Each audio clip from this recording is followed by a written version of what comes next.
အားလုံးပဲမင်္ဂလာပါခင်ဗျာခိုက်ချန်နယ်မြန်မာကနေပြန်လဲကြိုဆိုလိုက်ပါတယ်ကျွန်တော်ကတော့ကြောက်တူလိုက်ပါဒီကနေ့မှာကျွန်တော်တင်ဆက်သွားမယ့်ဇာတ်လမ်းကတော့စာရေးဆရာကြီးရွှေဦးတောင်းရေးသားခဲ့သည့်ပုတ်ထိုင်းဆိုတဲ့ဝတ္ထုတူလေးပဲဖြစ်ပါတယ်ခင်ဗျာအားလုံးပဲနားဆင်ခံစားအားပေးကြပါဦးစာရေးဆရာကြီးရွှေဦးတောင်းရေးသားသည့်ပုတ်ထိုင်းရွှေဘိုတောင်ဘက်မကြီးတုံရွာဆိုသည်မှာမူးမြောင်မဖောက်လို့မီခါခကြီးကြီးငယ်ကြီးဖြစ်ခဲ့ဘူးသောရွာတရဖြစ်သည်ဒိုးစင်ကမူတောင်သူလက်သမားများသည်မိုးကိုသာအားကို၍လဲလို့ကြသည်ဖြစ်သောကြောင့်မိုးကောင်းသောနှစ်များတွင်ဖွင့်ပြိုစီကားသောရွာကြီးဖြစ်လာ၍မိုးခေါင်သောနှစ်တွင်6ကက်ငှက်ပြတ်သောရွာငယ်လေးဖြစ်သွားပြန်လေသည်နှစ်နှစ်သုံးနှစ်များဆက်လက်၍မိုးခေါင်ရောက်ရမူကားရွာသူရွာသားများသည်ရွာနီးချုပ်ဆက်သို့ခိတ္တသဘောဖြင့်ပြောင်းရွှေ့နေုံနှင့်မပြီးတော့ပဲရွာကိုစွန့်ပစ်ခါအောက်ပြည်အောက်ရွာပကိုးတာဝတီစသောနေများသို့တခါတည်းပြောင်းရွှေ့သွားတတ်ကြလေသည်ထိုချိန်ကာလမျိုးတွင်မကြီးတုံရွာသည်ကြက်တဲစင်းရဲခြင်းကိုလိမ်ပိန်၍ခံနိုင်သည့်အိမ်တောင်အနှဲငယ်ဖြင့်50အိမ်မျှသာကျန်ရှိလေတော့သည်1909ခုနှစ်လောက်တွင်မိုးရေကားကြီးပြီး၍မူးမြောင်းများပေါ်သည့်ခါတွင်မကြီးတုံရွာမှာကြီးလိုက်ငယ်လိုက်မဟုတ်တော့ဘဲတသမတ်ထဲကြီးလာသည့်ရွာတရဖြစ်လာသည်ထိုချိန်မှဆောက်၍ပေလန်မကြီးသည်လည်းပေါက်လာသည်ဖြစ်ရာပေလန်တောင်ဘက်၌မင်းလက်ဝဲသုံးလမွေးဖွားသည့်ရွာဟောင်းတနေရာတွင်တအိမ်မျှပင်မရှိဘဲဖြစ်ခဲ့ရမှရွာများပေါက်လာ၍ယခုအခါ၌မူတောင်ရွာမြောက်ရွာတိုက်ကုန်းဟူ၍သုံးပိုင်းခွဲလျက်မှဲ့ခေါ်ထားကြလေသည်မင်းလက်ဝဲသုံးတရားဤမွေးဖွားရာဌာနမှာတောင်ရွာတွင်တည်ရှိသည်မူးမြောင်းပေါက်၍တောင်ရွာတွင်ရှေးဥစွာရောက်ရှိလာသော5အိမ်အနက်တောင်ဘက်အစုံဆုံးသောအိမ်တဲကလေးတွင်ကိုညံကျဲနှင့်မနှမ်းပေါ်တို့လင်မယားနေထိုင်ကြသည်၎င်းတို့လင်မြမှာနွားတရှင်းနှင့်လှဲမတစ်ပါးကိုယ်တိုင်လင်မြေမရှိသဖြင့်သူတစ်ပါးဤလင်မြေတွင်သီးစားလောက်ကင်ကြရသည်လောက်ကင်သောလင်မြေမှာ10ဧကခန့်ရှိ၍ထိုခေတ်ကစပါးစင်းမှာ40ကျပ်50ကျပ်ရှိလေသည်၎င်းမှထွက်ရှိသောစပါးကိုမြေရှင်နှင့်တဝက်စီခွဲယူရသောထုံးစံမျှသာရှိတော်လေစားသောကုန်များဈေးနှုန်းမကြီးမြင့်လာသေးသောကြောင့်သီးစားလောက်ကင်သောကိုညံကျဲတို့လင်များပင်လင်မချောင်ချိစေကမူအလင်မီအောင်စားသုံးနိုင်၍တားကိုအထိုက်လျောက်ရှင်ပြုနိုင်ကြသေးသည်ကိုညံကျဲနှင့်မနန်းပေါ်တို့လင်များ၌တားကလေးတစ်ယောက်ရှိသည်ကိုညံကျဲသည်စာဖတ်သူဖြစ်၍အ ਨੇ အချင်းစာတတ်သည်နှင့်၎င်း၏တားကလေးကိုပါဏိဆန်ဆန်တိတ်တိဟုမှဲ့ခေါ်ထားသည်တယောက်ထဲသောတားကလေးဖြစ်သည့်အတိုင်းအလွန်ချစ်ခင်သောမိဘများသည်တိတ်တိအားကျွဲကြောင်းနွားကြောင်းအလုံးမျိုး၌မခိုင်းစေပဲရွာထဲ၌စားနိုင်တောင်းနိုင်သောမြေပန်ရှင်များ၏တားများကဲ့သို့ဖုန်ကြီးကျောင်းတွင်ကြာရှည်စွာထားကာစပေးတင်ကြားစေသည်ကျောင်းမှပြန်လာရင်အိမ်မှုကိစ္စများကိုပင်မခိုင်းပဲဖူးဖူးမှုတ်ထားသည်ဆိုရမတတ်ရာပြီးသောစာများကိုသာရွတ်ဆို၍ပြစေလေသည်ရာပြီးသောစာများဟုသည်မှာကာကြီးခါခွေကပင်မတတ်ချေတိတ်ဒီမှာအတော်ထွားကျိုင်းသောအရက်မောင်းရှိလျာသူဤကိုလုံးနှင့်မလိုက်လျောအောင်ပင်ကြီးမား၍ပြက်ကျဲသောခြေလက်များနှင့်ကုတ်တူကြမ်းတမ်းသောခြေချောင်းလက်ချောင်းများရှိသည်၎င်းမျက်နှာမှာလည်းအလျားထက်အနံကောင်းလာသည်ဖြစ်၍နှာခေါင်းမျက်စိနှစ်ဖူးနှင့်ပါးပြင်တို့မှာလည်းပြီးဆုံးအောင်မထုရသေးပဲလောင်းယုံများလောင်းထားသည့်ပပုယုံနှင့်တူလာသည်ရောင်ပေစုလေးကိုကြစ်လက်အောင်ထုံထားသောတိတ်တီသည်အခါခတ်သိမ်းမပြီးမသပြုံးနေသောမျက်နှာရှိသည်ဖြစ်၍လူတိုင်းကသဘောကောင်းသည်ဟုယူဆကြသည်သဘောကောင်းခြင်းကဟုတ်ကောင်းဟုတ်ပေမည်တို့ရောက်တွင်သူ၏ကြည်ပုံကြည်နေမှာထုံထိုင်းသောအမူအရာနှင့်အတူကို့ဖို့တော့နားလေတက်ခြင်းကိုဖော်ပြလျက်ရှိလေသည်ဖုန်ကြီးကျောင်း၌ရှိစဉ်တိတ်တီမှာကာကြီးမှအထီအောင်ရွတ်ဆိုတက်ရန်6လများတင်ရသည်ထို့နောက်စလုံးများကိုမှတ်မိအောင်တစ်နှစ်ခန့်တင်ရသည်ဤတွင်ဆရာတော်ကြီးကနေ့မှာနာမည်ဖုန်ကြီးတွေကဖိစီးနေတယ်နေ့အဖေနာမည်ကလည်းညံကျဲတဲ့နေ့နာမည်ကလည်းပိဋကတ်သုံးပုံတွေကနာမည်ကြီးမျိုးဖြစ်နေတယ်ဒီတိုင်းဆိုရင်နာမည်ပြပြီးနင်ပြားဖို့သာရှိတယ်ဒါကြောင့်နင်နဲ့ကြိုက်အောင်ပုတ်ထိုင်းလို့ငါမှဲ့မယ်သို့တော့နင့်အဖေကျင်းတဲ့အောင်ပါဏိဆန်စွာနဲ့လုံးစင်ပြီးဗုတ်ထိုင်းလို့ရေးကြစို့ထို့သောမိန့်တော်မူရာထိုနေ့မှစ၍ကျောင်းနိုင်သာမကရွာထဲတွင်လည်းတိတ်တိမှသည်ဗုတ်ထိုင်းသို့ကူးပြောင်းသွားလေတော့သည်ဗုတ်ထိုင်းမှာဘုန်းကြီးကျောင်း၌9နှစ်တင်ပြည့်သည့်ခါတွင်မှတင်မုံကြီးကုန်လေတော့သည်ရှင်ပြုကန်တွင်လည်းသင်္ကန်းတောင်းတစ်ပုဒ်ကိုတစ်နှစ်လုံးချယူရသည်ကိုညံကျဲနှင့်မနန်းပေါ်တို့သည်တာကလေးအားရွာ၏ယူဝါဒအတိုင်းသာသနာပေါင်၌တည်မြဲလျင်မိဘများအဖို့မြတ်သည်ဟုသဘောရ၍ရှင်ပြုပြီးသည့်နောက်တွင်လူမထွက်စေတော့ပဲဆက်လက်၍နေစေပြီးလျင်အရသောအခါ၌ယဟန်ခံရန်စိတ်ကူးကြသည်တို့ရောက်တွင်ရွာဖုံးတော်ကြီးသည်ဤမြလောက်ညံထမ်း၍ထုံပြင်းသောသူကိုယဟန်ခံပေးခြင်းအပြင်သာသနာတော်အတွက်အကျိုးများမည်မထင်သည်နှင့် တဝါတွင်များလောက်သာကိုရင်အဖြစ်နှင့်နေစေပြီးကလူထွက်ဖို့တိုက်တွန်းလိုက်လေသည်မိဘများသည်ဘုန်းကြီးကျောင်း၌ကြာရှည်လေးမြင့်စာသင်ခြင်းဖြင့်အကျိုးမရှိကြောင်းသိမြင်လာကြ၍15နှစ်သာရှိပြီဖြစ်သောပုတ်ထိုင်အားကျောင်းမှထွက်၍တောင်သူနှင့်ဆိုင်သောတိုလီမိုလီအလုံများ၌ခိုင်းစေသည်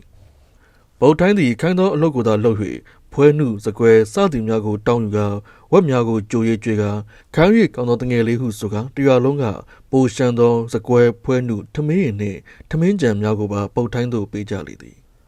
ပုတ်ထိုင်းသည်မိဘများ၏အလုပ်ကိုဘာတစ်ခုမျှမလုပ်တော့လဲဝက်စာအတွက်ရဖို့မူကားတရွာလုံးအတွက်ကြုံခံသည်ဟုဆိုရမတတ်လိုချင်းချင်းပင်လုပ်ပေးလေသည်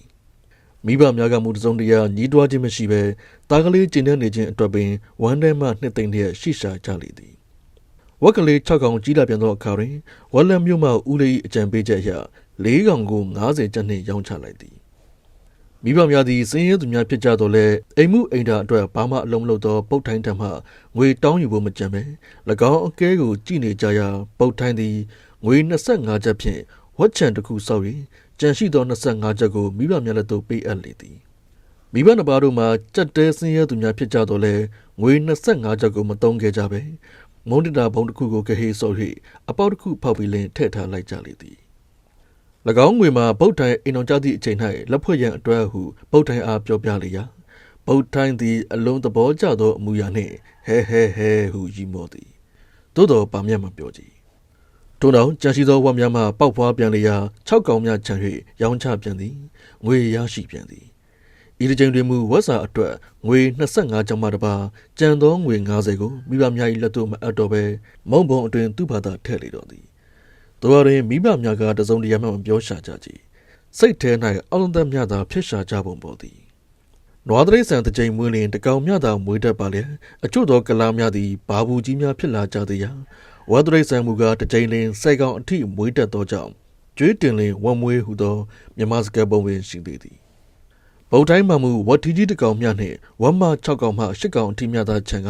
အရွယ်ရောက်သောဝတ်ဟုသမျှကိုမကြာခဏရောင်းချလေတော့ရာ3-4နှစ်ခန့်ကြာသောအခါ၌သူ၏မုန်းတတာပုံမှာပြည့်လူမတက်ဖြစ်လာလေတော့သည်ဝမ်များရောင်းသည့်အခါတိုင်းဗုတ်ထိုင်းသည်မိဘများအားတပြားတစ်ချက်မှမပေးတော့ဘဲဝက်စာဘိုးများသာချန်ထားပြီးငွေအားလုံးကိုပုံထဲသို့ထည့်လိုက်လေသည်တခါတရံတွင်မိခင်မနှမ်းပေါ့ကငါသားမငွေတွေအပုံကြီးရပြီတော့တတိတယောက်ဖြစ်နေပြီဟဲ့ဟိုဘက်ရောကမြေပန်းရှင်ကြီးဦးလူတုတ်တောင်ငါသားလောက်ငွေတင်းကများရှိမယ်လို့မထင်ဘူးထို့သောပြောသည့်အခါတွင်ဗုတ်ထိုင်းကဟဲဟုရီယုံမတပါဘာမျှပြန်မပြောကြည်တော်ရင်၎င်း၏ငွေတတာကိုရခင်ကထက်နှက်လာအောင်တူး၍မြုပ်ထားလိုက်သည်ဗုတ်ထိုင်း၏ဖခင်ကိုညံကျင်မှာစာကလေးတစ်ခေါက်တင်ခဲ့ဘူး၍တရားစကားပြောချင်သူတစ်ယောက်ဖြစ်လေရာဒုမင်္ဂလာသူ့မင်္ဂလာကိစ္စများ၌၎င်းတည်င်းနှင့်ဥပုပ်စရ၌၎င်းဝိုင်းဖွဲ့ပြီးစကားပြောရလျင်အကျေကြီးကျင်တဲ့သူတစ်ယောက်ဖြစ်လေသည်လေလောက်ရ၌အခြားတောင်သူများကဲ့သို့နောက်ကြီးမြေဩဇာချခြင်းမြေကြီးကိုအထူးညံ့အောင်ထွန်ရခြင်းမူးရေကိုသူတစ်ပါးနေသူစောင့်ယူခြင်းအစရှိသောလုံးနာဝရိယမျိုးမရှိသည့်အတွက်ကြောင့်သူ၏လက်မှာစပါးအထွက်အ ਨੇ ဆုံးဖြစ်လေသည်သူတစ်ပါးရသလောက်မရသည့်အခါတွင်ဉာဏ်ကျယ်တို့ကကာမဝါစရကုသိုလ်ပေတိမ်ညံ့ပေတကိုစသည်ဖြင့်ကံကိုယ်သာသူတင်ကြီးချ၍ပြောတတ်လေသည်တို့ဖြစ်၍ကိုညံကျဲတို့လင်မြတ်မှာမကြုံဘူးအောင်မိုးကောင်း၍တနေ့လုံးစပါးအထွက်ကောင်းသောနှစ်ကပုတ်တိုင်အားရှင်ပြုလိုက်နိုင်ခဲ့ခြင်းမှတပါမြည်သည့်နှစ်တွေမှချောင်းချောင်းချိချိမရှိခဲ့ကြပေတို့ရောက်ရင်ပုတ်တိုင်ကမူတပြားတစ်ချက်မှထုတ်ရမပေးမိဘများကလည်းဖွင့်ဟောက်၍မတောင်းခဲ့ကြပေကိုညံကျဲတီးစားလှုပ်သောလေမြေပန်းရှင်ဥဖိုးကျွယ်သည်လုံးနာဝရိယနေပါသောကိုညံကျဲကိုသဘောမကျတော့လဲတောရွာထုံးစံမှာလုံနေကြသီးစားတယောက်ကိုဖြုတ်၍အခြားတယောက်အားချထားရန်ခရင်သဖြင့်အောင်ဤ၍သာနေခဲ့ရသည်ဥဖိုးကျွယ်မကျေနပ်ခြင်းမှာသီးစားနှင့်လဲရှင်သည်လဲမထွက်သောစပါးကိုတဝက်စီခွဲယူကြသည်ဖြစ်ရာသီးစားလှုပ်သူ၏ဝရိယနေပါမှုကြောင့်စပါးထွက်နေခဲ့ပါလေမြေပန်းရှင်အဖို့မှလည်းနစ်နာသည်ဟုနားလေသောကြောင့်ဖြစ်လေသည်တို့ကြောင့်ဥဖိုးကျွယ်သည်ကိုညံကျဲအားကျိုးစွာ၍လှုပ်ဖို့အကြိမ်ကြိမ်တိုက်တွန်းပါလေထူးခြားမှုမရှိကြောင်းတွေ့ရသည့်အခါတွင်သီးစားလှုပ်သူလက်ပြောင်းရလိမ့်မည်ဟုကိုညံကျဲအားချိန်ချောက်ပူသည်သို့တော်လည်းကိုညံကျဲမှာထူးခြားခြင်းမရှိဘဲမြေရှင်၏စကားကြောင့်စိတ်မကောင်းဖြစ်ရခြင်းသာအဖတ်တင်နေဖြစ်လေသည်တနေ့တွင်ပုတ်ထိုင်းသည်ငွေတက်တာမြုပ်ထားသောနေရာတူးဖော်လျက်ရှိရာမိဘများကကိစ္စကိုမေးသည်နှင့်လဲဝဲမည်ဖြစ်ကြောင်းပြောဆိုလေသည်ငါသားဘယ်ကလဲကိုဝဲမှာလဲကွယ်ဥဖိုးကျွယ်စီကပါသူတို့စီကဘယ်လဲကိုလဲ ခမောက်တို့လုံနေတဲ့လဲကိုလေကိုညံကျဲနဲ့မနန်ပေါ်တို့သည်တယောက်မျက်နှာကိုတယောက်လှမ်းကြည့်ကြသည်ထို့နောက်ကိုညံကျဲကဆက်လက်၍သူကရောင်းပါတယ်လားကွယ်ကျုပ်ပြောပြီဘယ်လောက်နဲ့လဲတအေက90တဲ့ဤတွင်မိဘနှစ်ပါးသည်ဗုဒ္ဓံ၏အမျှော်မြင်ရှိခြင်းကိုကြည်ယူစကားပြောကြ၍ကြောသက်ရင်သက်ပြုလုပ်ကြရာဗုဒ္ဓံသည်မိဘများ၏လက်ကိုဖဲ့လျက်ကျုပ်ဝယ်ပြီးကျုပ်ရဲ့လက်ဖြစ်ပြီးလက်တော့ကိုကျုပ်ကိုပေးရမယ်မိဘများသည်ရုတ်တရက်အံ့ဩဝမ်းနည်းခြင်းဖြစ်ကြတော့လဲသူတစ်ပါးအားပေးရခြင်းထက်ကိုယ့်သားကိုပေးရခြင်းကကောင်းသည်ဟုအောင်းမိကပေးပါမယ်လူကလေးရဲ့ဟုပြောရှာကြသည်ဗုဒ္ဓံသည်တစ်တာတိုင်းမှငွေ900ကျပ်ကိုဖခင်အားရေးတွက်စေသည်သူကိုယ်တိုင်မရေးတတ်သောကြောင့်ဖြစ်လေသည်ထိုငွေများအားဖယ်ထားပြီးလျှင်ကြံသောငွေကိုမြှုပ်ထားလိုက်သည်စပားပေါ်ချိန်ဤသောခေါရင်ပုတ်ထိုင်သည်ဝင်းချံတော်တစ်ခုတွင်စပားကြီးတစ်လုံးစောင့်၍ဖခင်တမရရှိသောလက်ထောက်ကစပားကိုကြည်တဲသို့သွတ်သွင်းလေသည်ထိုအချိန်အရွယ်သို့တိုင်အောင်ပုတ်ထိုင်သည်အိမ်သုံးစေးအတွက်တပြားတစ်ချမ်းမှမထည့်ဘူးတော့လေမိဘများသည်တား၏အပြုမှုကိုကျင်နာမှုနည်းသည်ဟုသဘောမထားကြဘဲနားမလည်ရှာသောကြောင့်သာဖြစ်သည်ဟုသိခံကြသည်တား၏ပစ္စည်းများသည်မိဘများ၏ပစ္စည်းဖြစ်သည်ဟုမှတ်တင်ကြလေသလိုမပြောတတ်ချေထိုချိန်၌မူပုတ်ထိုင်သည်ဝတ်မွေးမြူခြင်းအလုပ်ကိုအကြီးအကျယ်လုပ်ကိုင်လျက်ရှိသည်၎င်းတို့၏နေအိမ်မှာရွာသင်းချိုင်းနှင့်မလန့်မကန့်တွင်တည်ရှိ၍သင်းချိုင်းအနီး၌ဝက်ချိန်တစ်ခုပြုလုပ်ပြီးလျှင်ဝက်ကောင်20-30များမွေးမြူလျက်ရှိသည်ဝက်စာကြိုခြင်းဝက်စာကျွေးခြင်းအလုပ်များကိုလည်းသူတို့ဦးထဲမနိုင်တော့သည်ဖြစ်၍ဘုတ်ဆုံအမည်ရှိမိန်းကလေးတစ်ယောက်ကိုစေငါအဖြစ်နှင့်ငှားထားသည်ဘုတ်ဆုံမှာအခြားရွာတရားမှရောက်လာ၍ကောက်ဆိုင်ပြိုးနှုတ်အလုံးမျိုးလောက်ကမြေပန်းရှင်ဥဖို့ကျွေးနေ၌ကဲ့ရဲ့မိခိုရသောမိန်းကလေးတစ်ယောက်ဖြစ်ရာပုတ်တိုင်းသည်ဘုတ်ဆုံကိုအချိန်ပြည့်မငှားပဲလိုအပ်သောအချိန်တွေမှခေါ်ကန်ပြီးအထိုက်တစ်ယောက်ပေးကမ်းကဥဖို့ကျွေး၏အိမ်၌ပင်နေမြဲနေစေလေသည်ဝက်ချန်၏လုံပြီးသည့်နောက်တစ်နှစ်ခန့်အကြာတွင်ပုတ်ထိုင်းသည်မိမိတို့နေခဲ့သောတဲကိုဖျက်၍တသက်ရရှိသောအင်းနှလုံးဆောက်လုပ်ရာကိုညံကျင်နှင့်မနန်ပေါ်တို့မှလည်းတပြုံပြုံရှိနေကြလေသည်သူတို့တွင်အိမ်သုံးစေးအတွက်မူတခါတရံကြက်တကောင်တလေဝက်ချက်ချင်းမှတပါတပြားတစ်ချက်မှမပေးဘဲရခင်အတိုင်းပင်ရှိနေခဲ့သည်ကြက်သားဟင်ချက်သည့်အချိန်၌လည်းရင်အုပ်နှင့်ပေါင်သားကိုပုတ်ထိုင်းကိုယ်တိုင်ကြော်စား၍မိဘများမှအယိုးဟင်းကိုသာကြိုက်ကြရသည်ထိုအခါမျိုးတွင်ကိုညံကျင်ကကျန်းဆိုတာအယိုးမှချိုတာပါရှင်မယေဟုပြောရာမနန်းပေါ်ကလည်းကျုပ်ကအတောင်ကြိုက်တတ်ပါဘူးတော်ကျင်နေရင်ပြီးတာပဲဟုပြန်ပြောရှာလေသည်အိမ်သေးဆောက်လုပ်ပြီးသည့်အခါတွင်ကိုညံကျင်နှင့်မနန်းပေါ်တို့အားအကောင်းဆုံးအခန်း၌ပေး၍ဗုဒ္ဓိုင်မှမူကားအိမ်ရှိကျမ်းမြင်သာအိမ်လေးရှိလေသည်တခုသောညနေမိုးချုံနီးပါအချိန်တွင်ဗုဒ္ဓိုင်နှင့်ဗုဒ္ဓဆုံတို့သည်တင်ញံကုန်းအနီး၌ဝက်စာကျွေးလျက်ရှိရာဗုဒ္ဓိုင်သည်ဝက်စာကျင်း၌ငုံကဝက်စာများကိုနယ်လျက်ရှိရာမှခါဆန်းလိုက်သည့်အခါတွင်သူ၏ဦးကောင်းသည်ဗုဒ္ဓဆုံ၏ကြီးမားမောက်ဖြိုးသောရင်အုံသားနှင့်တိုက်မိသည်ဗုဒ္ဓဆုံမျက်နှာအားမောကြည့်သည့်အခါ၌ပြုံးဖြည်းဖြည်းကြီးဖြစ်နေသည်ကိုမြင်ရသည်နှင့်ဗုဒ္ဓိုင်ကဟဲဟုကြည်လိုက်ပြန်သည်ထို့နောက်ဆက်လက်၍ဝက်စာကြွေးကြပြန်ရာတွင်လည်းဗုဒ္ဓဆုံ၏ရင်အုံသည်ဗုဒ္ဓိုင်၏ကြောနှင့်တော်၎င်းပခုံးနှင့်တော်၎င်းတတောင်နှင့်တော်၎င်းခဏခဏတိုက်မိသည်ကြီးဖြစ်နေရာဗုဒ္ဓဆုံကဗုဒ္ဓိုင်၏ကြောကိုပြုံးဖြည်းဖြည်းကြီးလှုပ်ကအသာအရာထုလိုက်တိုင်းဗုဒ္ဓိုင်သည်ဟဲဖြစ်နေလေတော့သည်ထိုနေ့တွင်အတော်မိုးချုံမှဝက်ချံမှပြန်လာကြတွင်သူတို့နှစ်ယောက်၏အကဲကိုမလစ်တန်းဆောင်လျက်လာခဲ့သောမနန်းပေါ်၏မျက်စိ၌ဗုဒ္ဓိုင်ရောပုတ်ဆုံမှမျက်နှာပြက်လာသည်ဟုထင်မိလေသည်ထိုအချိန်ခါ၌ဗုဒ္ဓိုင်မှာအသက်25နှစ်များရှိ၍ဗုဒ္ဓဆုံမှာအသက်20ခန့်ရှိလေပြီဗုဒ္ဓဆုံမှာပူပူကွက်ကွက်နှစ်ဖူးမောက်မောက်နာယောင်ကောက်ကောက်အသားမဲမဲနှက်ခမ်းတွဲရှိလျာကျဲပြန့်ဖူးထစ်သောတင်မစုံကြီးနှင့်တလုံးတည်းသောအုံဒီကိုတင်ထားသည်နှင့်ရှေ့သို့ငေါထွက်ကမောက်ဖြိုးတင်းမာသောရင်အုံကြီးမှတပါမမောလောက်စရာတစ်ခွက်မှမရှိသူတစ်ယောက်ဖြစ်လေသည်သို့သောဘုတ်ဆုံအတွက်ပြောရန်တစ်ခွက်ရှိသည်မှာက၎င်းရွာမှကာလာသားလူလဲများသည်ဘုတ်ဆုံ၌မမောစရာမျက်နှာမျိုးမရှိတော့လေသူ၏တင်ပါနှင့်ရင်ပါတို့ကိုမျက်စိကျသည့်အတွက်ကြောင့်အပြောသဘောနှင့်လှည့်စားဖျားယောင်ကြဘူးသည်များကိုပြင်းပြင်းထန်ထန်တွန်းဖယ်ကန်ယုံခဲ့သည်ကြီးဖြစ်လေသည်ဘုတ်ဆုံပြန်သောသည့်နောက်ပုတ်ထိုင်းသည်ကိုညံကျင်နှင့်မနန်ပေါ်တို့အားစကားပြောစရာရှိသည်ဟုဆို၍အိမ်ထဲသို့ခေါ်ကြလေရာမိဘများလည်းတယောက်မျက်နှာကိုတယောက်ကြည့်ကာကုတ်ပြစ်ကလေးပေါ်၌ထိုင်ကြသည်ကဲအဖေတို့မေတို့ကျုပ်မိမယူတော့မယ်ဘသူနဲ့များလဲတားရေဘုတ်ဆုံလားဟဲဟုတ်တယ်လူကလေးရဲ့တရားသူကိုမယူခြင်းပါနဲ့ဟိုဘက်အိမ်ကတင်ဦးနဲ့တော်ပါသေးတယ်ကွယ်မင်းကလေးကဆင်းရဲတယ်ဆိုရင်လိမ္မာပါပြီတဲ့ဟိုလိမ္မာတော့ကျုပ်မကြိုက်ဘူးကျုပ်လှုပ်တဲ့အလုပ်ကိုကုလုပ်တဲ့ဟာမျိုးမှကြိုက်တာတင်ဦးကဟန်ကြီးပန်ကြီးနဲ့လှလှပပဝစ်ချင်တယ်ဝတ်ဆိုရင်လည်းသူကယုံတတ်တယ်မဖြစ်ဘူးဗျ မိမယူပြီးမင်းတို့ကဗမာနေပါလေဒီမနေပါဗောဗျာကျုပ်ဆောက်ထားတဲ့အိမ်ပဲဒါရဲ့အခန်းကတခန်းနဲ့ကိုဟာအခန်းထဲမှာကျတို့နေမယ်လေခင်ဗျားတို့ကအပြင်ထွက်အိတ်ကြပေါ့မကြမီဗုတ်ထိုင်းနဲ့ပုတ်ဆုံတို့မင်္ဂလာဆောင်ကြရာမနန်းပေါ်တို့လင်များကအထိုင်တယောက်အကျိုးမွေးနဲ့လောက်ကန်ကျင်ကြတော့လေပုတ်ထိုင်းကဘာလို့ဖို့ပတ်စံကုန်ခံပါလဲဗျာဟုဆိုကတကြားကွေနဲ့လက်ဖက်ရည်ကြမ်းကြမ်းလောက်ကိုရော်လူကြီးလင်းကောင်းဦးမြသာဖိတ်ဖိတ်ကြောကျွေးမွေးခြင်းဖြင့်ကိစ္စပြီးစီလေသည်မင်္ဂလာမဆောင်မီမိဖို့တက်ကလေးနဲ့ကလျက်အဖေကလေးချပေးပြီးမိဘများအားပြောင်းရွှေ့စေရာမိဘများမှာရင်ထဲကနာရှာကြတော့လေထုံထိုင်းသောတားကလေးဖြစ်၍မတိတတ်ရှာဟုဆိုကပြောင်းရွှေ့ရှာလေသည်ချွေးမပုတ်ဆုံရောက်ရှိလာပြီးနောက်ပုတ်ထိုင်းသည်အိုးခွဲ၍စားကြလင်အကုန်ကြများလိမ့်မည်ဟုဆိုကမိမိတို့လင်မယားနှစ်ယောက်အတွက်တလလင်းငွေ20ကျပ်ထည့်၍တူတကွပင်စားတော့ကြလေသည်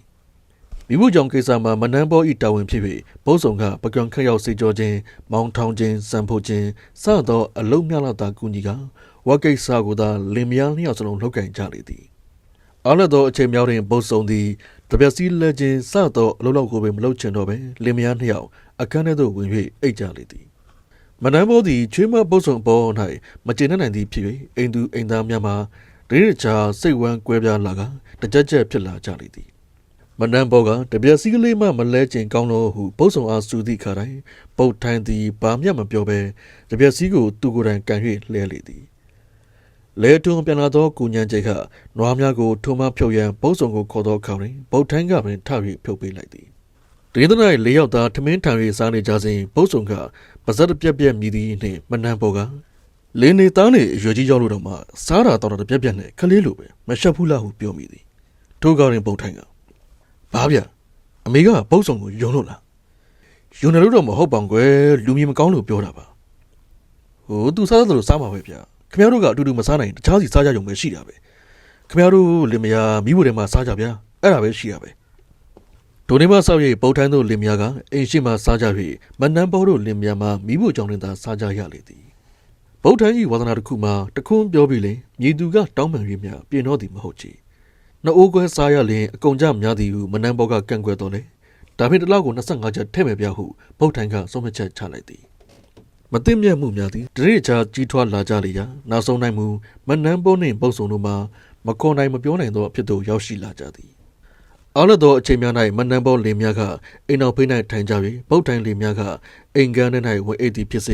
အင်ရှင်၌ထိုင်၍တယောက်နှင့်တယောက်တန်းရှာပေးခြင်းပုတ်တီပုတ်သက်လုပ်ခြင်းစသည်ဖြင့်ဖြစ်စေနေကြလေသည်ပုတ်ဆုံကကိုပုတ်ထိုင်း၏ကျုပ်ကြောကိုဖျောက်ပေးစမ်းမတော်ရာလုံးလို့ပါဟုပြောသည်နှင့်ပုတ်ထိုင်းကဟဲဟုကြီးကဘုံစုံရင်ကြောကိုအရားပြေအောင်ဖျောက်ပေးကြတွင်မနန်းပေါ်ဝင်လာ၍မြင်သည်နှင့်ထီကနေသူတွေထိကလှည့်ထွက်သွားလေရာပုတ်ထိုင်းကဟဲဟုကျဲလောင်စွာရီလိုက်ပြန်လေသည်အခြားတစ်ချိန်တွင်လည်းပုတ်ထိုင်းတို့လင်မယားအိတ်ခမ်း၌ရှိစဉ်ကိုညံကျဲသည်ဖွင့်ထားသောတကားအနီးမှရှောက်သွားလေရာပလက်လန်နေသောပုတ်စုံရင်ပေါင်တစ်ဖက်ကိုပုတ်ထိုင်းကနင်းပေးသည်ကိုမြင်ခဲ့ရသည်နှင့်မနန်းပေါ်အားမင်းသားကိုတောကြည့်စမ်းမအောင်ဟုပြော၍လွတ်လိုက်သည်မနန်းပေါ်လည်းအခန်းပေါက်မှတောကြည့်ပြီးနောက်ရင်ဘက်ကိုဇုံထုကလှည့်ပြန်လာလေသည်ဤတွင်အခန်းထဲမှဟဲဟုသောပုတ်ထိုင်း၏ရည်တံကိုကြားလိုက်ပြန်လေသည်တနေ့ကအကြောင်းတွင်ပုတ်ဆုံကသမီးလေးတစ်ယောက်မွေးဖွားခဲ့လေသည်ထိုချိန်မှစောက်ရိပ်ပုတ်ဆုံသည်အိမ်မှုအိမ်တော်ကို၎င်းဝကိစ္စများကို၎င်းဘာမှမလုပ်တော့ဘဲကလေးကိစ္စနှင့်ပင်အချိန်ကုန်လေတော့သည်မနန်းပေါ်မှမူမောင်းထောင်းခြင်းရေခတ်ခြင်းစသောအလုပ်များကိုပင်တယောက်တည်းလုပ်ရရှာတော့သည်၎င်းအချင်းရကိုကိုညံကျဲလဲသိ၍မကြေမချမ်းရှိရရာပုတ်ထန်းသည်မိဘများ၏မကျေနပ်ခြင်းကိုသိပါတော့လဲဂယူးဆိုင်ဟန်လက္ခဏာမရှိချေသို့နေပင်ကိုညံကျဲနှင့်မနန်းပေါ်တို့မှာတာယူတာမက်ကလေးသာဖြစ်၍အောင်ဤတိခန့်ကနေကြရသည်သမီးကလေးလေးပတ်သွားသောအရွယ်တွင်ပုတ်ထန်းတို့လင်မယားအိတ်နေကြတွင်မနန်းပေါ်ကပြောင်းမှုစလစ်လက်ရင်မိကလေးကိုထိန်ချောင်းနေလေရာမိကလေးမှာတတောင်တတာမြင့်သောကတင်ပေါ်မှအောက်သို့ထိုးကျသွားသည်နှင့်ခွိကနေအော်ငိုလေသည်မနန်းပေါ်လည်းမိကိုကောက်ယူ၍ချုံမုံမီပြူစေတွင်ပုတ်ထန်းလင်မယားပြေးထွက်လာကြ၍ဘာဖြစ်ကြလဲဟုမေးကြလေရာမနန်းပေါ်ကဖြစ်ပျက်ပုံကိုပြောပြလေသည်ထိုကားတွင်ပုတ်ထိုင်းသည်မိခင်အားမျက်စောင်းထိုးကြည့်ပြီးကလေးကိုမိခင်၏လက်ထဲမှလူယူသွားလေသည်နောက်နေ့တွင်ကိုညံကျဲသည်လေတော်မှပြန်လာသောအခါတွင်ပုတ်ထိုင်းသည်မိခင်ရောဖခင်ကိုပါပြောစရာစကားရှိသည်ဟုခေါ်သည်ဖြင့်နှစ်ယောက်လုံးဝင်လာကြ၍ကုပစ်ပေါ်တွင်ထိုင်ကြသည်ပုတ်ဆုံမူကအိမ်တော်ဖေးတွင်ကလေးနှင့်အတူထွက်နေလေသည်အဖေတို့အမေတို့ပြောပါလူကလေးရဲ့တို့နဲ့ခမရတို့နဲ့အတူနေလို့ကတော့မဖြစ်တော့ဘူးပြဘယ်နဲ့လုံမလဲတာရဲ့ ဘယ်နဲ့မှမလုပ်ဘူးခင်ဗျားတို့ထွက်သွားကြပြီတော့အလိုလေးတော့အလိုမလေးနဲ့တော့ကျုပ်ဆုံးဖြတ်ပြီးသွားပြီအမေတို့ကဘယ်မှာနေရမှာလဲကွယ်ဒါတော့မစိုးနိုင်ဘူးလေဒီအိမ်ကတော့ကျုပ်ဆောက်ထားတဲ့အိမ်ပဲကျုပ်တို့နေမှာပေါ့အမေတို့မှနေစားအိမ်မက်မရှိပဲသားရဲ့ထွက်သွားလို့ဖြစ်ပါမလားကွယ်ဒီလိုလုပ်မယ်ဗျာဟိုဘက်ရွာကကိုထွန်းရှင်တို့လင်းမြကသူတို့တဲကလေးရောင်းပြီးတော့အောက်ပြည်အောက်ရွာပြောင်းမလို့တဲ့25ကျပ်30လောက်နဲ့ဝယ်ရရင်ကျုပ်ဝယ်ပေးမယ်ခင်ဗျားတို့ပြောင်းနေကြပြီတော့ကဲဒါပဲနောက်ဆုံးနိုင်ပုတ်ထန်းသည်တဲအိမ်ကလေးကို35ကျပ်နဲ့ဝယ်၍မိဘများအားပြောင်းရွှေ့နေထိုင်စေလေသည်ပုတ်ထိုင်းမှာဝက်များတင်ရန်အတွက်လဲနှင့်နွားနှင့်ဖြစ်နေနေရာမိဘများ၏တိုလီမိုလီပစ္စည်းများကိုမိမိလက်နှင့်တင်၍ကိုညံကျဲလင်များကလည်းပစ္စည်းအချို့မိမိတို့လက်နှင့်တင်လျက်မောင်းထွက်သွားကြလေသည်တောကနေ၌မနန်ပေါ်သည်မိကလေးအားနမ်းရှုပ်တော်လဲဘုတ်ဆုံကမူနှုတ်မဆက်ချီတဲအုပ်ကလေးတို့ရောက်တွင်ပုတ်ထိုင်းသည်မိမိ၏လက်ပေါ်မှပစ္စည်းများကိုချောင်းသာချပေး၍နေရာချပေးရမကူညီတော့ပဲကဲကျုပ်ပြန်တော့မယ်လူတော်ရှိရင်ပြောကြပါဗျာဟဲ့တို့ဆိုကပြန်လာခဲ့လေသည်မနန်ပေါ်တို့လင်များသည်မျက်ရည်ဝိုင်းလျက်ဘာမှမပြောနိုင်ရှာတော့ပဲအော်လူကလေးဟူသာတို့ရေရွကအကြံနဲ့ရစ်ခဲ့ကြရှာလေသည်ဗုတ်တိုင်းသည်ဘုတ်ဆုံအပေါ်၌ကျင်သာစိတ်ရှိလာသည်မဟုတ်ပဲလုံးစရာရှိသောအလုပ်ကိုမညမတာခိုင်းတတ်တော်လဲသမီးကလေးကိုမူအတော်ချစ်ခင်ကျင်နာပုံရသည်မနန်ပေါ်တို့ရှိစဉ်ကအမေလှုပ်လိုက်မည်ဟုဆို၍မေဟာကိုပင်ပန်းအောင်မကိုင်းတော်လဲမိဘများပြောင်းရွှေ့သွားပြီးနောက်ဘုတ်ဆုံမှာချက်ရပြုတ်ရမောင်းထောင်းရရေခက်ရခုခက်ကြွရဆေးရကြော်ရစားသောအလုပ်များကိုကလေးတစ်ဖက်နှင့်လှုပ်ရရှာတော်သည်ထိုထဲတွင်ဝက်ကိစ္စများကိုလည်းကူညီပေးရသေးသည်တခါတရံဘုတ်ဆုံကစင်းကားတယောက်ထားပေးရန်ပြောသောအခါတွင်ပုတ်ထိုင်းကပါလေနေကမြေပန်းရှင်တစ်ထေးကြီးများမှတ်နေလားထို့သို့ငောင်ကန်းလေးရှိသည်ပြောမိသာပြောရသည်မြေပန်းရှင်ဆိုသူများ၌ပုတ်ထိုင်းကဲ့သို့ငွေသား4-5 တောင်ကိုမြုပ်နှံထားနိုင်ကြသည်မဟုတ်ချေပုတ်ထိုင်းသည်စိတ်ကြည်လင်သောအခါများ၌သမီးကလေးကိုထင်းချင်းအပြင်ဘုတ်ဆုံ၏အလုပ်ကိုကူညီတတ်သည်မိမိလက်တွင်ပွေ့ချီထားသောအခါများ၌ကပုတ်ထိုင်းသည်သမီးကလေးကိုတစိမ့်စိမ့်ကြည့်ကနမ်းရှုပ်တတ်ပေရာမြင်ရသူများကသူမွေးထားတော့သူကချစ်တာအဖေအမေကိုတော့စိမ့်စိမ့်ကကစသည်ဖြင့်ရှုံမဲ့ကကဲ့ရတတ်ကြလေသည်အချို့ကလည်းဟဲ့ပုတ်ထိုင်းသမီးလေးကိုနေကအရန်ချစ်တာလားဟဲချစ်တာပေါ့ဗျာဟဲဒါဆိုရင်နေအဖေနဲ့အမေနဲ့ဦးအိုးဘာဆိုင်လဲဗျအဖေအမေကအဖေအမေသမီးကသမီးပဲဟဲနို့နစ်မရဘူးရောသမီးလောက်တောင်ချစ်ပါအောင်ဗျာဒီနေ့တွင်ပုတ်ထန်းသည်ဝက်ချံသို့တောက်၍ရောင်မို့တင်တော်ဝမ်းများကိုရွေးချယ်လျက်ရှိစဉ်ပုတ်ဆုံသည်မိဖို့ထဲ၌ကလေးတစ်ဖက်နှင့်ချက်ပြုတ်လျက်ရှိသည်ထိုခိုက်တွင်နွားရကောင်သည်ခြံထဲသို့ဝင်လာ၍တင်းကုန်း၌ချီထားသောနွားရကောင်ကိုဝှေ့သည်နှင့်ရုံရင်းဆန်ခတ်ဆူညံလျက်ရှိရာပုတ်ဆုံသည်သမီးလေးကိုမိဖို့နီး၌ချထားခဲ့၍နလွတ်ကို6ထုံရန်အတွက်ပြေးထွက်လာခဲ့သည်ချီထားသောမိမိတို့၏နွားမှလည်းကျိုးပြက်၍နွားနှကောင်သည်အကျိတ်အနယ်ဝှေ့နေကြသောကြောင့်ပုတ်ဆုံမှဖြန့်ပြင်းရန်မလွယ်ကူပဲဖြစ်နေသည်ထိုကသမီးကလေး၏အောင်ကိုတန်ကိုကြားပြန်လျာပုတ်ဆုံသည်နွားများကိုပစ်ထားခဲ့၍မိဖို့သို့ပြန်ပြေးလာသည်အနီးသို့အရောက်တွင်ပုတ်ဆုံသည်အမလီလုံးကြပေါင်းတော်တေပါဝီတော်ဟုကုန်း၍အော်လေသည်အကြောင်းမူကားလေးဘက်သွားသောသမီးကလေးသည်ဖိုကနောက်ပေါ်၌တဲထားသောငကြောတဲအိုးကိုလက်ဖြင့်နှိုက်သဖြင့်လက်ရောမျက်နှာပါစီဘူးလောင်ကုန်သည်ကိုတွေ့ရသောကြောင့်ပေသည်ဘုတ်ဆုံ၏အော်ဟစ်တန်ကိုဝက်ချံမှပုတ်ထိုင်းကြား၍အပြေးလွှားပြန်ရောက်ရှိလာသည်ပုတ်ထိုင်းသည်အဖြစ်ပြက်လုံးစုံကိုသိရသောအခါတွင်ဘုတ်ဆုံကိုတပ်ပစ်မည်ဆိုကာပြောင်းရိုးစင်သောဓမ္မကြီးကိုပြေးဆွဲသည်နှင့်ရွာသားများကအတင်းဆွဲယူဖြန့်ပြေးလိုက်ကြရသည်ထို့နောက်ဖြစ်ပြလူနေသောကလေးနှင့်ပုတ်ထိုင်းတို့အားကျူးနာတတ်သောရွာသားများကစိမီတို့များပေးလိုပေးမနန်းပေါ်တို့လင်များကိုပြေးခေါ်သူကခေါ်နှင့်ပြပြသလဲကူညီကြပေသည်အချို့ကလည်းရွှေဘုံမှဆရာဝန်ခေါ်ပြီးကူမှတော်ပေသည်ဟုအကြံပေးကြသည်မနန်းပေါ်တို့လင်များကိုပြေးခေါ်သောတငယ်တယောက်ပြောင်းရလာသောအခါတွင်မနန်းပေါ်တို့လင်များမှာခက်ဆိုးဆိုးကပင်တောင်ရိုးသို့လဲနှင့်ထင်းခွင်ရအတွက်ထွက်သွားကြောင်းနှင့်ပြောပြလေသည်ကျွေးရသားတို့၏ထုံးစံအတိုင်းဗုတ်ထိုင်းတို့၏အိမ်၌ရွာသူများဝိုင်းလျက်ထိုင်စရာမရှိအောင်ပြည့်ကျက်လျက်ရှိရာဗုတ်ထိုင်းမှမူသမီးကလေးကိုလက်ပေါ်မှမချပဲအန်တကြိတ်ကြိတ်နှင့်ဘုတ်ဆုံကိုမျက်စောင်းထိုးထိုးရှိနေသောကြောင့်ဘုတ်ဆုံမှာအနီးသို့မကပ်ဝင်ပဲကြောင်ရင်း၌ကုတ်နေရသည်ဗုတ်ထိုင်း၏ပါဇက်ကလည်းကမြင်းမှနင့်ကြောင်ဘိုင်းတာမှနင့်ကြောင်စသည်ဖြင့်တို့ရေယူလျက်ရှိသည်သမီးကလေးမှာမျက်နှာတစ်ချမ်းနှင့်တစ်ဖက်ကျွန်းလုံးမတက်ရှိ၍တတိလက်ကမအော်နိုင်ရှာတော့ပဲတစ်ချက်၌ညီးယုံများညီးတံကိုကြားလျာပုတ်ထိုင်းမှာညစာထမင်းကိုလုံးဝမစားနိုင်ပဲသမီးကလေးကိုသာငုံငုံတီတီရှိနေရှာလေသည်ဘဟုတုဒရှိသူတဦးကဒဏ်ရာပြင်းထန်သောကြောင့်စိမီတိုများနေမဖြစ်နိုင် ရွှေမဆရာဝန်ကိုပင့်ခေါ်ရကုမတော်မီဟုအကြံပေးကြလေရာပုတ်ထိုင်းကဆရာဝန်ခေါ်ပေးကြပါဗျာ90တရားကုန်ချင်းကုန်စီဟုပြောဆိုသည်ဟုတ်ပါပြီဗျာကျုပ်ခေါ်ပေးပါမယ်ခင်ဗျားလဲကိုပေးလိုက်ပါအဝေးပေးနေဆိုတော့ငွေပါမဖြစ်မယ်ပတ်စံတကားတည်းပေးလိုက်ပါလားပတ်စံဘယ်လောက်ပေးရမှာလဲ100လောက်ပေးလိုက်ပေါ့ဟိုဒါဖြစ်နေပါအောင်ဗျာကလေးကိုကြည်ပေးစမ်းပါဦးထို့သို့ပြောရင်မိမကြီးတို့ဤလက်သို့ကလေးကိုအထားခဲ့ပြီးနောက်တွင်တစ်ချောင်းကိုယူ၍အခန်းထဲသို့ဝင်သွားလေသည်ဗုတ်ထိုင်းတို့အိတ်တော်ကတင်အောက်၌မြေကြီးမှအနှဲငယ်ပွားလျက်ရှိတော်လဲသမီးအတွက်ကြောင့်မှုန်လျက်ရှိသောပုတ်ထိုင်းသည်ထိုအချင်းရာအားသတိမပြုမိဘဲကုန်း၍တူးလေသည်ငွေတတာမှမူကားမရှိတော့ကြတစ်တာအတွင်း၌ငွေသားရောစက်ကူပါ9000ကျော်ဖို့လောက်ရှိသည်ပုတ်ထိုင်းလည်းအမလီလာကြပါအောင်ဗျာဟုတခွန်းអော်ပြီးနောက်ငိုင်းလျက်ရှိရာရွာသူရွာသားများပြေးဝင်လာ၍အကြောင်းချင်းရာကိုအံ့ဩကြရလေသည်နောက်ဆုံးတွင်မြေပန်းရှင်ဥဖို့ကျွဲထံမှငွေတရားချီ၍ရွှေဘိုတို့ဆရာဝန်ခေါ်ရန်အတွက်လူတစ်ယောက်ကိုဆဲလို့လိုက်သည်ပုတ်ထိုင်းမူကလုံးဝရေရုပ်ကြီးတော်ခြင်းမပြုတော့ပဲတညလုံးတိတ်ဆိတ်စွာငိုင်းလျက်ရှိကြတော့သည်တရနေ့စွန်းကန်ဝင်ကျင်တွင်ဆရာဝန်ရောက်ရှိလာ၍မီးလောင်သောတရားများကိုကုသပေးသည်ဒိုစင်ခါကဝက်လက်မြို့၌ဆေးရုံမရှိသေးချေအကယ်၍ချက်ချင်းလည်းငင်ကုသခဲ့ပါလင်ခရင်ချင်းမရှိတော့လဲယခုမှမူစိုးရင်ရသောအခြေသို့ရောက်ရှိနေလေပြီရွာသားတယောက်မှလည်းမနန်းပေါ်တို့လင်များအားတနာသည့်အတွက်မနက်အစောကတည်းကမနန်းပေါ်တို့လင်များကိုခေါ်ရန်မြင်းနှစီနှင့်တောင်ရိုးသို့တက်သွားခဲ့လေသည်ညနေတွင်ကလေးမသတိမရပဲရှိနေရမှအပြင်းဖမ်း၍လာခဲ့လေသည်ဆရာဝန်မှလည်းတက်နိုင်သမျှစူးစမ်းရှာလေသည်သို့တော်မတက်နိုင်တော့ပဲကလေးမအပြင်းဖမ်းရမှငြိမ်သွားပြီးနောက်ဇီဝိန်ချုပ်သွားရှာလေပြီသမီးကလေးအသက်မရှိတော့ကြောင်းသိရ၍ဘုတ်ဆောင်ကတအားလွတ်၍ဟစ်အော်ငိုကြွေးလိုက်တဲ့ပြိုင်နက်အိမ်ရှိ၌လက်ရစီစိုက်လာ၍ကိုညံကျင်နှင့်မနန်းပေါ်တို့လည်းလဲပုံမှဆင်းပြေးလာကြလေရာ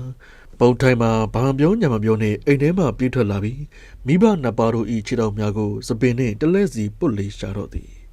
ပုတ်ထိုင်းကသမီးကလေးအားဆုံးရှုံးရပြီသို့သောမိဘနှစ်ပါးကပြန်၍ရရှာလေတော့သည်